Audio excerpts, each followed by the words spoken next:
Oh, worst thing a patient has said to me. This is tough. This one's a tough one because I need to get a sip of water for this one. I never really talk about myself like this. All right, worst thing a patient has said to me. And it's still really hard for me to repeat because it just was so hurtful. And it was said to me more than once.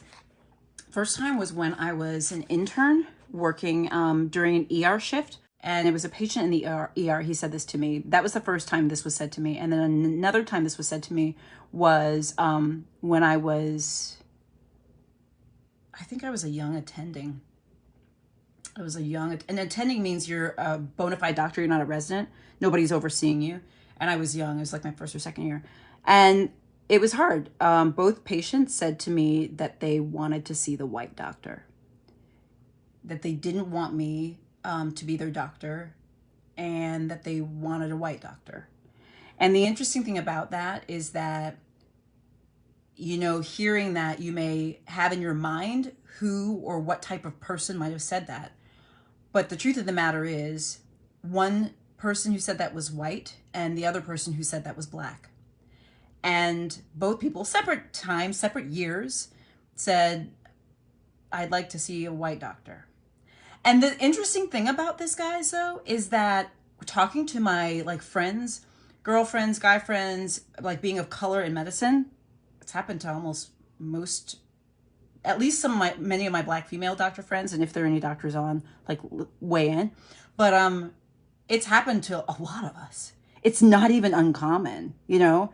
And I certainly didn't tell anybody when that happened because it was like, and it's humiliating and whatever and all this sort of stuff. And you're almost like, what? But yeah, and we know what it is it reminds you, or it reminded me that, you know, look, not everybody thinks the right way or thinks everyone's created equally. Let's put it that way.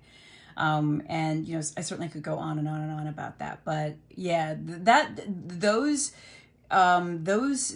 two comments were definitely low points, and just really, and what it is it just made me so sad. It's devastating to hear that, right? It's like, wow. And certainly over my career, I've been mistaken for a nurse or a med student or whatever, but I don't know. I've always been a doctor that wears my white coat. You know, some doctors don't wear their white coat.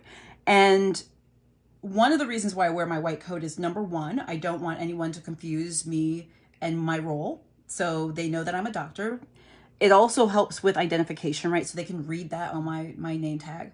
I'm also a germaphobe, and I don't want nothing getting on my clothes. So I wear a white coat. There's many reasons why I wear my white coat. And also I wear a white coat because I can put stickers, Doc McStuffin stickers on them. Anyway, so yeah, that was the worst thing, probably the worst thing that a patient said to me. But one of the things I love about family medicine is that I get to have relationships with my patients. I treat literally whole families. I see families where I have treated the great-great-grandparents, grandparents, parents, kids, like I see the whole family. And with that means I get to see baby pictures. I get to see pictures of new houses. I get to see, oh my God, we got a new puppy. It also means that I'm with people when they're going through a rough time. You know, if someone's going through divorce, when someone's going through depression, anxiety, whatever the case is, I'm with them through that. But I'll never forget, one of the more special stories that I remember from a patient was, and I might have talked about this in a video, I don't remember, but this was maybe 7 or 8 years ago. And I had a patient, I've been seeing her for a while, and I didn't know that she gave up her child for adoption, just because I didn't know that, right? Now, in her medical history, I probably, when she first came in the intake, you take how many children, whatever. But, you know, I don't necessarily ask, how many children do you have? Do all of your biological children live with you? Did you give them up for adoption? That's not a natural follow-up question. So I didn't know she gave up her daughter for adoption. And we were dealing with stuff, just routine medical stuff. And she came in for her routine visit. And she's like, Dr. Caudle, I have something to tell you. I said, what's going on? And I didn't know, I didn't know what she was going to say.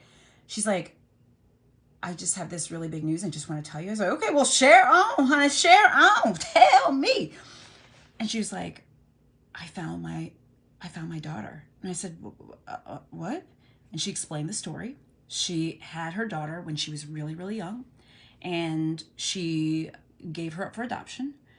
And she had always wondered where her daughter was. She always had wondered what had happened. She always, it was something that nagged at her soul. And I didn't know any of this, right?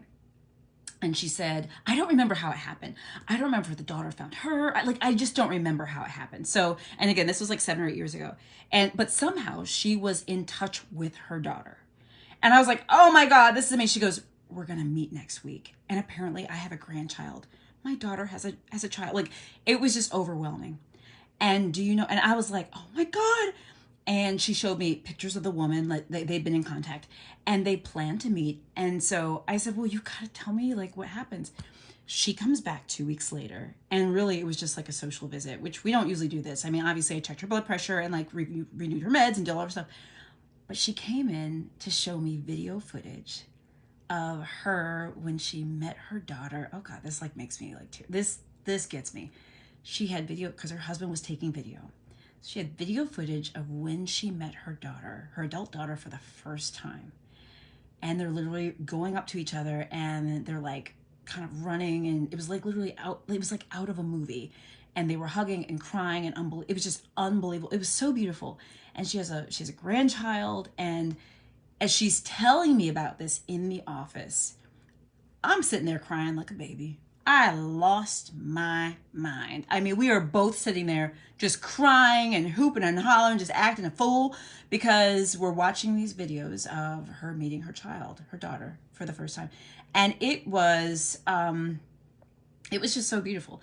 And that to me is like one of the best things about family medicine. Like, these are the experiences. I know when people are good. I know when they're not good. I know so much about people, and I get to be a real part of their lives. Last couple questions I'll do, and I won't keep you guys forever. Worst parts of being a doctor, hardest parts is when people die. I don't know, like, everybody deals with this differently. I still cry when I have patients that die. I can't even help it. And patients die because it's their time. They get older, they pass on. I still cry. I remember I cried when my first patient that died, that I pronounced when I was a resident. I remember I was working in the ICU as an intern, and I was so dramatic. But this is it's funny, I'm still so dramatic. So it was I pronounced the death of this patient. His family was there, and I couldn't help but cry. And I remember calling my senior resident who was covering the ICU. He was in the call room. And I called him to say, I'm just letting you know that blah, blah, blah, blah, blah, time of death, blah, blah, blah, blah. And I was crying. He's like, what's wrong with you? I was like, what you mean? What's wrong with me?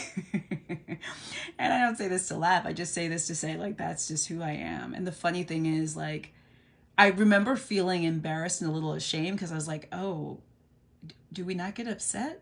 Do y'all not get upset? Y'all don't get upset? But the funny thing is, like, I still cry. It don't matter.